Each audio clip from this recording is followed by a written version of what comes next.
ईर्ष्या कभी ना रहो, हमको तुम्हारी चाहो, तुमको हमारी चाहो।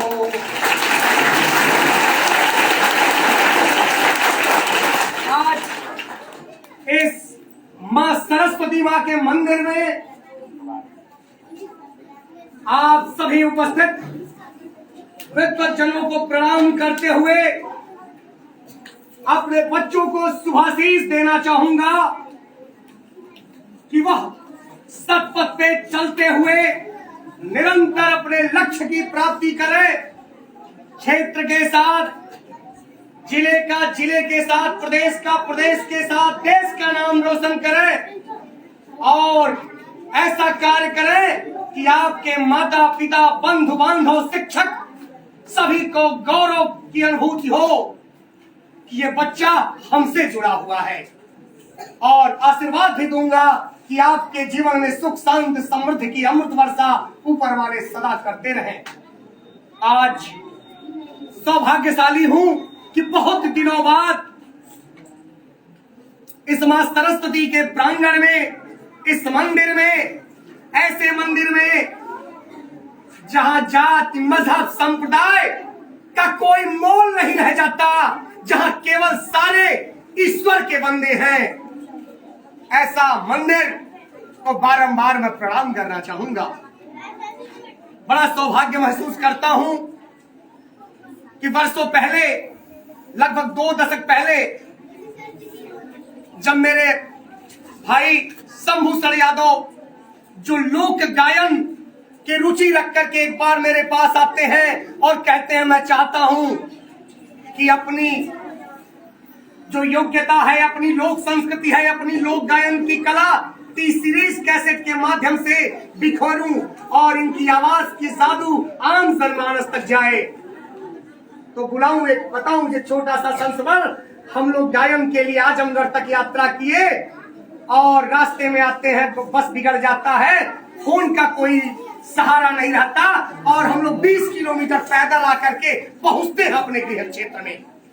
और शंभू सर जी का जज्बा छूटता नहीं, टी सीरीज के गायन में अपना नाम रोशन करते हैं और प्रसन्नता तब होती है जब 10 दशक पहले मैं एक बार लखनऊ स्पेशल कार्यक्रम में जाता हूं और इनकी बड़ी बड़ी होर्डिंग मैं लखनऊ में देखता हूं। मैं कह रहा हूं क्या बात है कि एक व्यक्ति गांव की मिट्टी से, ऐसे गांव से जिसका नाम है प्यासी,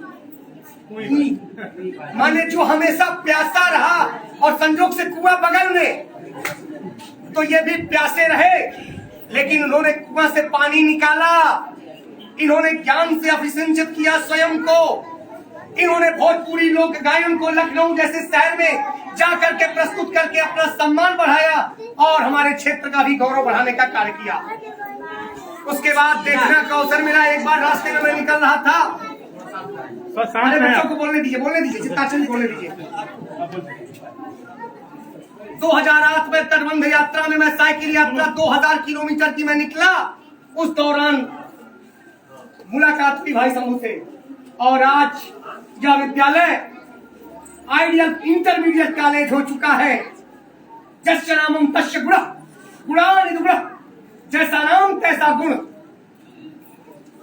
आइडियल का मतलब होता है आदर्श, तो आदर्शवाद की शिक्षा इन्होंने जंगल तक पहुंचाई और इस ग्रामीण क्षेत्र में, जो समझ लीजिए शहर से काफी दूर माना जाता है, वहां भी शिक्षा की जिस तरह ये अलग जगा रहे हैं और जितना बच्चों में अनुशासन दिख रहा है, बच्चों में शिक्षा का जो स्तर दिख रहा है वो बहुत अच्छा दिखने को मिला।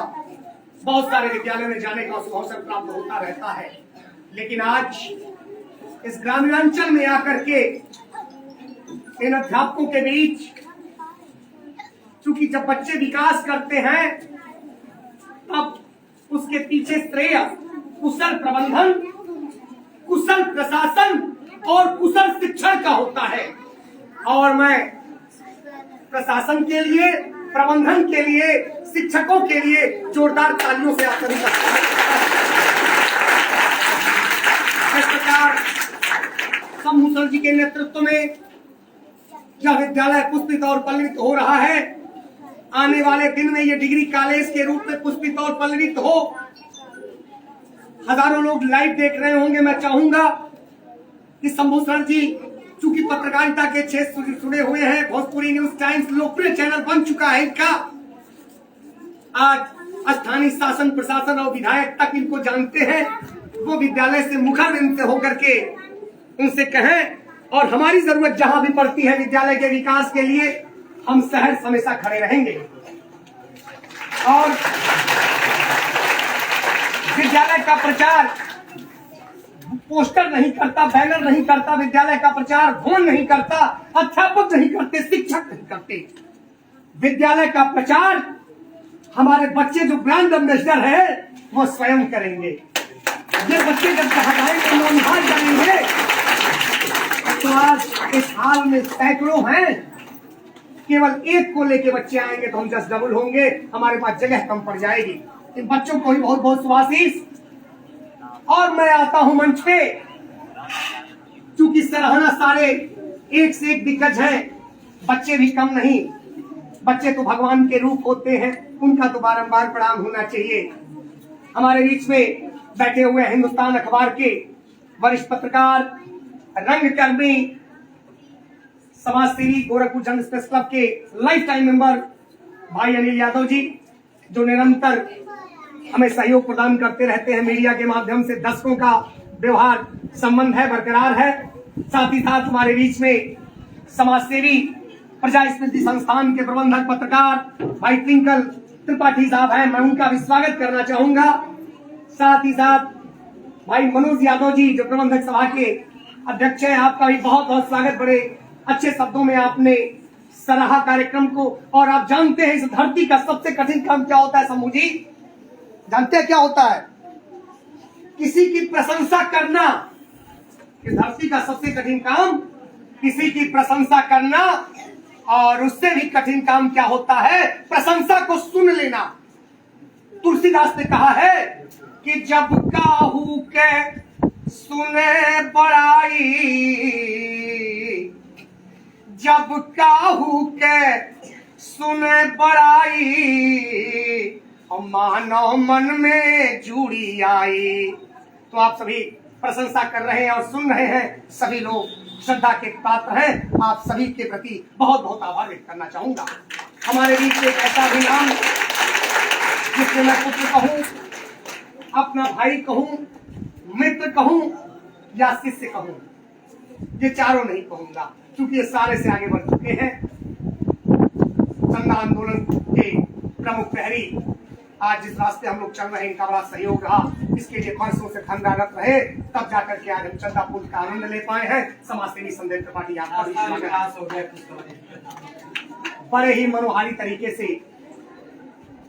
दिल गदगद करने वाले, और जिस अंदाज में आपने अपनी बात रखी, चंद लम्हों में स्वागत गीत सुनाया, उसके पहले एक शेर सुनाया, और उसके पहले चंद शब्द जो सुनाए वो हृदय पे वार करते दिखे।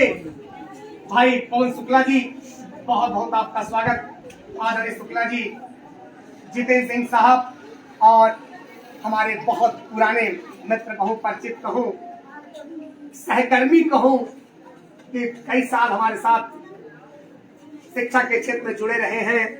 इस विद्यालय के यशस्वी अनुशासन प्रिय युवा प्रधानाचार्य भाई इंद्राशन यादव जी, आपका ही बहुत बहुत स्वागत। आपके ही इस परिक्षेत्र में करना चाहूंगा। और साथ ही साथ अब एक जिसके लिए कार्यक्रम भाई शंभू सर यादव जी ने रखा, हमारी धर्मपत्नी डॉक्टर रागिनी पांडे, जो घर के पारिवारिक दायित्वों की पूर्ति करते हुए पूर्णतः गंवई संस्कृति में रहने के बाद चूल्हा चौका से काम करते वक्त कई बार अंतरण होने के बाद भी मिसेज इंडिया में, जहां केवल हिंदुस्तान के फिल्मी हीरो और हीरोइन जाते रहे हैं, वहां एक गांव की महिला जाकर के मिसेज इंडिया का ताज लेके आती है। उसके लिए मैं बहुत और कहना चाहूंगा कि आप लोग अपने लक्ष्य पे चलते रहे, लक्ष्य जरूर मिलेगी। और बड़ा बनने के लिए क्या जरूरत है, 4 पंक्तियां मैं बताऊंगा। आदमी बड़ा कैसे बनता है? बड़ी सोच हो बड़ी तपस्या, बड़ा हृदय मृदुबानी। बड़ी सोच हो बड़ी तपस्या, बड़ा हृदय मृदुबानी, परंतु अन हो छोटा आपका यह पद परम कल्याणी। अर्थ ये होता है जीवन में बड़ी सोच रखिए, क्योंकि बड़ी सोच का बड़ा जादू होता है। जब बड़ी सोच रखेंगे, जब आप कह के जाएंगे कि आज मैं 100 पक्तियों की कविता याद करूंगी, तो 10 पक्ति याद होगी। ये बच्ची है ताइक्वांडो की, कराटे की। महिला होने के बाद, बच्ची होने के बाद हौसला है, जज्बा है कुछ करने की। और आज लड़कियां हवाई जहाज उड़ा रही है साहब, नासा तक पहुंच रही हैं। तो बड़ी सोच रखिए और बड़ी सोच के साथ मेहनत भी करिए और सबके बाद मीठा बोलिए, अच्छे लोगों के सानिध्य में रहिए, मार्गदर्शन में रहिए। और जब भी कोई काम गलत हो जाए तो अपने को दोष दीजिए, कहिए मुझसे गलती हुई है। और जब कोई अच्छा कार्य हो जाए तो दूसरे को श्रेय दे दीजिए, आप हमेशा निश्चित आगे बढ़ जाएंगे। एक छोटा सा प्रसंग बताऊं कि राम कुछ समय में जाकर के शिक्षित क्यों हो जाते हैं। ध्यान से सुनिएगा कि राम केवल स्कूल जाते हैं और पढ़ने में तेज हो जाते हैं। यह है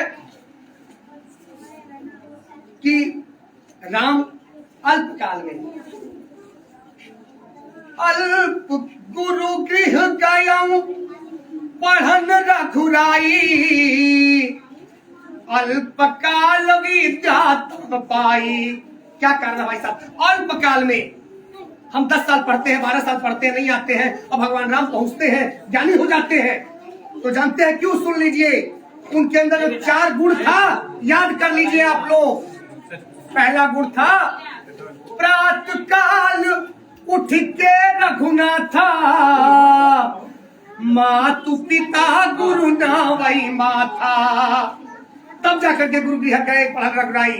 तो पहले माता पिता, उसके बाद गुरु की वंदना करिए। संसार में कोई कार्य ऐसा नहीं है जो आपके लिए कठिन हो। पढ़ेंगे भी, विकास भी करेंगे। और लोग कहते हैं भाई मैं उनको क्यों प्रणाम करूं, ये तो मैं तो ब्राह्मण हूं, यादव जी को प्रणाम क्यों करूं? तो इसके लिए कहीं नहीं लिखा है कौन किसको प्रणाम करेगा साहब। अपने से बड़े को प्रणाम करना है, ये लिखा है। और मिलेगा प्रणाम से क्या? आप लोग प्रणाम करना सीख लीजिए। अभिवादनस्य शीलस्य नृत्य वृद्धोपसेविनः चत्वारि तस्य वर्धन्ते आयु विद्यायसो बलम्। प्रणाम करने मात्र से ही, अपने से बड़े से मीठा बोलने मात्र से ही, अपने से माता पिता परिवार की सेवा करने मात्र से ही आयु विद्या यश और बल में वृद्धि हो जाती है। इसलिए आप लोग सहज बनिए, सेवा करिए माता पिता की, परिवार की, और उसको करते हुए पढ़ाई लिखाई करिए। और कुछ हौसला लेके नहीं कि हमें कुछ चाहिए, no fame no power no love no leisure, बहुत कुछ की तलाश मत करिए। और if you want to success in the life, if you want to success and touch the sky, you have to deserve it without any difficulty, only to ride on as go on। केवल आपको सफल होना है तो आप चलते रहिए चलते रहिए चलते रहिए। किताब नहीं समझ में आता है तो पन्ना पलटते रहिए पलटते रहिए। कुछ नहीं आता है, किसी चीज को आप रटते रहिए, अपने आप कब आपको याद हो जाएगा, कोई ठिकाना नहीं है। इसलिए आप लोग आगे बढ़िए। बहुत बहुत आप सभी को शुभाशीष, और एक बार आप सभी के प्रति सतत नमन।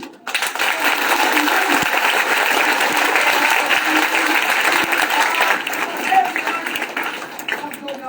धराधाम, जय धराधाम, जय धराधाम, जय धराधाम।